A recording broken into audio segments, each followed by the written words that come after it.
Kecelakaan maut melibatkan dua kereta api Matarmaja dan Malioboro Express. Kereta api dengan 6 pemotor terjadi di perlintasan Palang Pintu Stasiun Magetan, Jawa Timur. Akibat kecelakaan ini terdapat 7 korban dengan 4 korban tewas di lokasi kejadian dan 3 lainnya luka berat. Sementara 3 korban terluka telah dievakuasi ke 2 rumah sakit berbeda. Diduga kecelakaan terjadi karena adanya salah komunikasi dengan petugas jaga palang pintu yang tidak mengetahui ada 2 kereta yang melintas, sehingga perlintasan kereta dibuka sebelum kereta lainnya melintas. Hingga berita ini diturunkan, belum ada pernyataan resmi dari petugas kepolisian maupun PT KAI Daob 7 Madiun. Polisi bersama Polsuska masih melakukan evakuasi dan identifikasi para korban.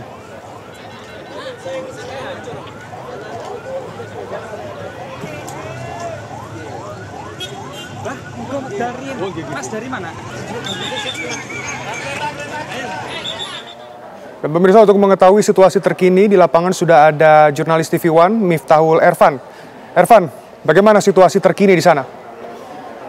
Baik, saat ini pemirsa, memang kondisi di lokasi kejadian masih banyak pengunjung atau banyak warga yang sedang melihat proses evakuasi 6 kendaraan bermotor yang saat ini sudah diproses evakuasi oleh petugas kepolisian. Saat ini bersama saya ada Kapolres Magetan yang melakukan ikut terjun ke lapangan. Mohon izin untuk bapak-bapak agak menjauh dari perlintasan karena kereta akan melintas. Silakan menjauh keluar dari garis polis yang ada. Sudah menghimbau kepada warga masyarakat yang masih berjubel di lokasi kejadian karena kereta api sebentar lagi akan melintas. Dan sekali lagi untuk para masyarakat yang ada di seputaran perlintasan, silakan menjauh dari perlintasan dari palang pintu. Bisa dijelaskan jarak 1-2 meter dari palang pintu atau dari garis polis yang sudah ada. Oke, saat ini saya berada dengan Kapolres Magetan yang akan langsung menjelaskan kronologi yang benar seperti apa kronologi kecelakaan. Baik, jadi kami sampaikan yang pertama, kami dari Polres Magetan menyampaikan turut berduka cita yang sedalam-dalamnya atas adanya korban jiwa dalam kecelakaan kereta api yang terjadi di Kecamatan Barat, Kabupaten Magetan ini. Jadi kejadian ini terjadi karena adanya dugaan awal, karena adanya kelalaian dari petugas penjaga perlintasan di rel kereta api di Kecamatan Barat, Kabupaten Magetan ini sendiri. Dan tadi kronologis kejadiannya, ketika kereta Malioboro Express dari Jogja yang akan menuju ke Madiun melintas, itu pintu perlintasan kereta api di sini dibuka oleh petugas sehingga masyarakat yang sudah menunggu di perlintasan ini masuk ke dalam perlintasan dan terserempet oleh kereta Malioboro Express tersebut. Dan ini saat ini yang pertama kami laksanakan adalah melaksanakan penyelamatan ataupun evakuasi terhadap korban, dan sudah kami bawa semua dari TKP menuju ke Rumah Sakit Saidan di Kabupaten Magetan dan juga Rumah Sakit Angkatan Udara di Lanut Iswayudi, dan juga saat ini kita sedang melaksanakan olah tempat kejadian perkara. Untuk itu kami mohon waktu, tentu saja kami akan membuat terang untuk kejadiannya seperti apa dan nanti akan kami sampaikan lebih lanjut. Dan itu nggak ada miskomunikasi antara penjaga atau seperti apa? Jadi data sementara yang sudah kami datakan, korban meninggal dunia ada 4 orang dan 4 orang lagi luka berat. Kemudian terkait dengan miskomunikasi dan lain sebagainya itu dalam proses penyelidikan oleh Satreskrim Polres Magetan. Kami mohon waktu. Yang pertama kami laksanakan tentu saja adalah misi kemanusiaan untuk mengevakuasi korban secepatnya. Itu saja. Saat ini petugas jaga sudah diamankan atau seperti apa? Sudah kami amankan dan akan kami mintai keterangan, termasuk melaksanakan olah TKP dengan menggunakan metode saintifik yang kami miliki di kepolisian, juga memeriksa saksi-saksi yang ada. Untuk jadwal perjalanan kereta api terganggu atau seperti apa, Dan? Tidak terganggu. Tadi sudah dilihat juga, kereta api sudah, alhamdulillah kita cepat melaksanakan olah TKP, evakuasi kendaraan yang terlibat laka juga sudah selesai. Juga kita sekarang sudah menormalkan kembali untuk perlintasan kereta api ini. Terima kasih, Dan. Terima kasih. Jumlah saksinya akan bertambah terus, nanti akan kami informasikan. Tentu saja kita butuh keterangan-keterangan tambahan. Terima kasih, Dan. Terima kasih. Ya, sebenarnya itu pengen sopo. Pengen sopo. Baik, demikianlah tadi pernyataan yang dilontarkan oleh Kapolres Magetan, AKBP Raden Erik Bangun Prakasa. Saat ini proses evakuasi kendaraan bermotor sebanyak 6 unit masih dilakukan oleh petugas kepolisian dan 4 korban tewas sudah dibawa ke Rumah Sakit Sayyidiman Magetan, 2 diantaranya dievakuasi ke rumah sakit, 2 rumah sakit berbeda. Demikian. Baik Ervan, berarti total ada berapa korban dan tadi sebagai penegasan ini dibawa ke rumah sakit mana saja untuk korban yang meninggal dan juga korban yang luka-luka? Baik, dari hasil identifikasi dari kepolisian Polres Magetan, memang korban akibat kecelakaan kereta api ini terdapat 7 korban, diantaranya 4 korban tewas dan juga 3 luka berat. Saat ini di lokasi kejadian masih dilakukan proses evakuasi kendaraan bermotor dan juga olah TKP dari unit dan Satlantas Polres. Udah ada nomor TKP di studio. Di studio di kelas live barusan ada Kembali ke studio. dan aku update nomor kapal yang dibuat tadi.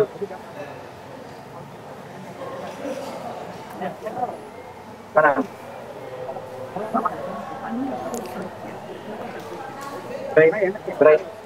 Baik Ervan, tadi kabarnya untuk lalu lintas kereta api sendiri sudah kembali normal, lalu untuk lalu lintas di sana bagaimana Ervan? Baik, untuk arus lalu lintas perjalanan kereta api memang tidak ada kendala atau normal, sehingga perjalanan kereta api baik dari Daob 7 Madiun maupun menuju Daob 8 dan Daob 6 sudah tidak terkendala sehingga lancar. Saat ini perjalanan kereta api sebentar lagi juga akan melintas kembali di perlintasan di lokasi kejadian ini. Sementara itu pihak kepolisian masih melakukan evakuasi 7 kendaraan bermotor dan juga olah TKP.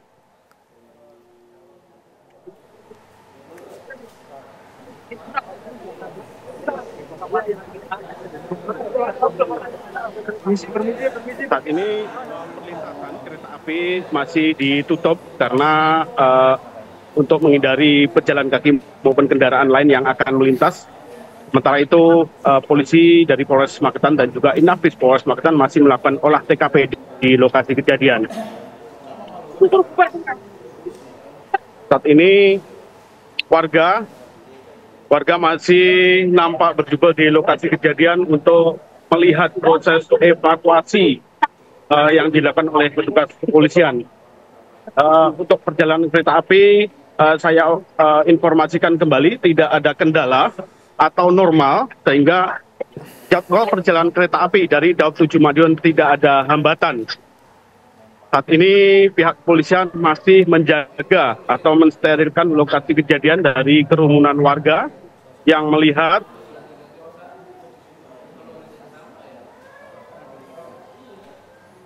Baik, terima kasih Miftahul Ervan langsung dari TKP, tepatnya di Jawa Timur. Selamat kembali bertugas. Dan pemirsa, Kabar Merah Putih akan kembali sesaat lagi. Tetap bersama kami.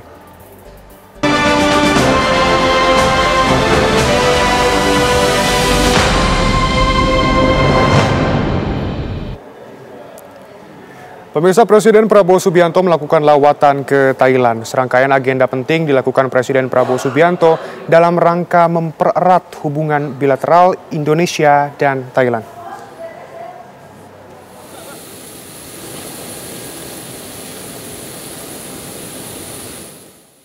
Presiden Prabowo Subianto melakukan kunjungan luar negeri ke negara Gajah Putih, Thailand. Prabowo berangkat dari Bandara Halim Perdana Kusuma pada Sabtu petang dengan menggunakan pesawat kepresidenan.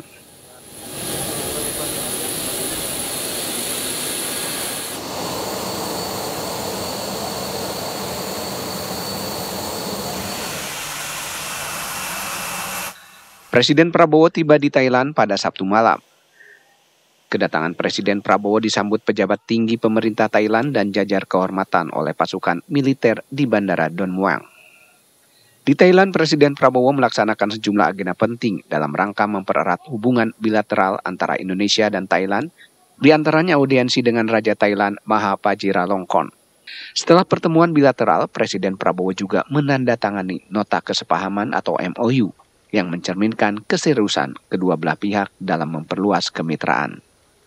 Rangkaian kunjungan resmi Presiden Prabowo diakhiri dengan jamuan santap siang yang diselenggarakan di Government House. Kunjungan resmi Presiden Republik Indonesia Bapak Prabowo Subianto ke Thailand, beliau akan melakukan serangkaian agenda penting dalam rangka meningkatkan hubungan bilateral antara Indonesia dengan Thailand. Akan dilakukan pertemuan bilateral antara pemerintah Indonesia dengan pemerintah Thailand. Bapak Presiden akan didampingi oleh Menteri Koordinator Bidang Perekonomian, Menteri Luar Negeri, dan juga Sekretaris Kabinet, serta Duta Besar RI di Bangkok. Setelah pertemuan bilateral, rencananya akan ada MOU. Acara kunjungan resmi ini akan ditutup dengan jamuan santap siang resmi di Government House. Kunjungan kerja ini diharapkan akan mempererat hubungan bilateral antara Indonesia dan Thailand di berbagai bidang yang strategis. Tim TV One mengabarkan.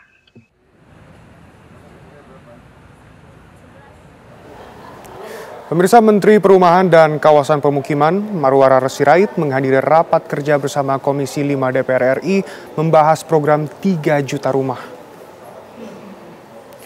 Program 3 juta rumah merupakan program Presiden Prabowo Subianto dengan tujuan menyediakan hunian layak bagi masyarakat berpenghasilan rendah.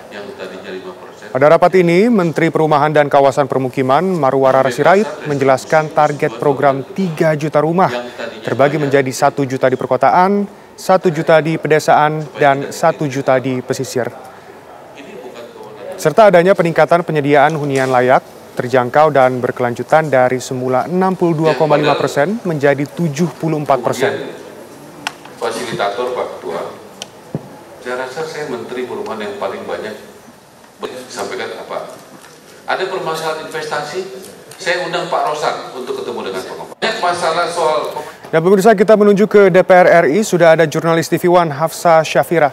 Hafsa, bagaimana di sana? Ya baik, selamat sore Shena dan juga pemirsa TV One. Betul sekali bahwa pada sore hari ini masih berlanjutnya rapat kerja yang dilakukan oleh Kementerian Perumahan dan Kawasan Permukiman dengan Komisi 5 DPR RI, dan untuk pembahasan yang akan didiskusikan pada rapat kali ini yakni terkait roadmap atau peta jalan terkait program 3 juta rumah yang memang menjadi program yang diusulkan oleh Prabowo Subianto selaku Presiden Republik Indonesia. Adapun tadi pada rapat hari ini Marwara Sirait selaku Menteri dari Menteri Perumahan dan Kawasan Pemukiman menjelaskan bahwa 3 juta rumah ini akan dibagi menjadi 3 bagian, yang mana 1 juta di pedesaan, kemudian 1 juta di perkotaan, dan 1 juta itu berada di daerah pesisir.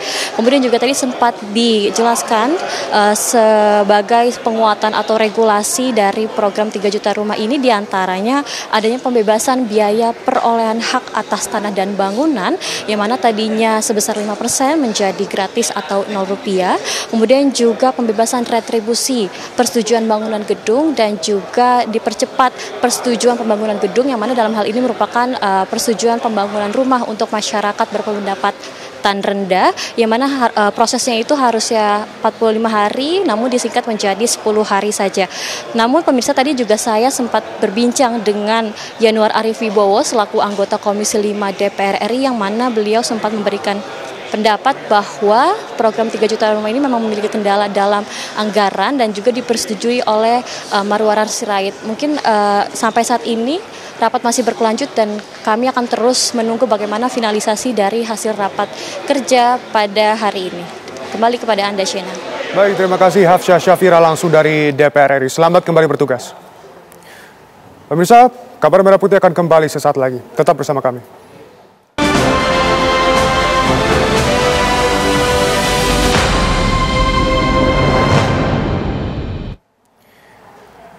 Pemirsa, Menteri Pertanian bersama Kapolri mendapat gelar adat dari Kerajaan Bone di Sulawesi Selatan.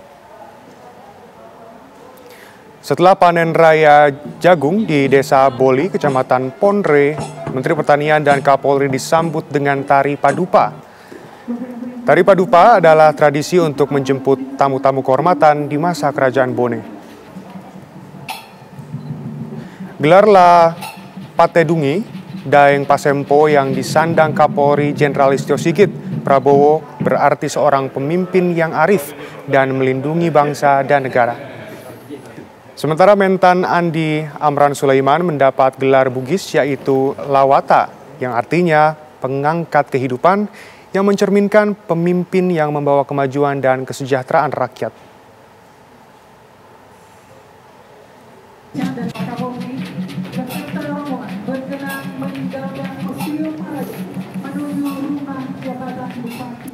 Dan pemirsa, kabar tersebut sekaligus menutup jumpa kita hari ini. Esok Kabar Merah Putih akan kembali di waktu yang sama.